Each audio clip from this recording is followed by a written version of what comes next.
Madhu KTR and company Sridhar Babu గారు చేసే పనులపైన జీర్ణించుకోలేక తట్టుకోలేక ఈ యొక్క టిఆర్ఎస్ దండుపాల్యము కాంగ్రెస్ పార్టీ పైన అవాస్తవాల్ని ప్రచారం చేస్తూ జూబ్లీహిల్స్ ఎలక్షన్స్ లో రాజకీయ లబ్ధి పొందనికి నీచానికి దిగజారి జరగందాన్ని కూడా జరిగినట్టు చూపించి చెయ్యందాన్ని కూడా మంత్రి గారి పైన రుద్ది మీ స్వార్థ రాజకీయాల కోసము నీచానికి దిగజారి మాట్లాడడం అనేది సరికాదు.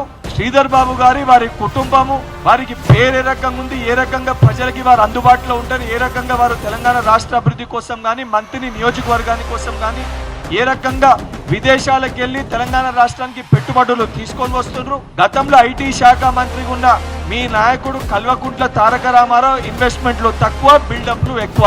శ్రీధర్ బాబు గారు కష్టపడి ఇన్వెస్ట్మెంట్లు తీసుకొని వస్తుంటే కేటీఆర్ ఇచ్చిన డైరెక్షన్స్ ని తీసుకొని శ్రీధర్ బాబు గారి వ్యక్తిగత ఇమేజ్ డ్యామేజ్ చేయనీకి బీఆర్ఎస్ పార్టీ నాయకులు పుట్ట మధు గారు ఈ కుట్రలు పన్నుతుర్రని చాలా స్పష్టంగా అర్థమవుతుంది.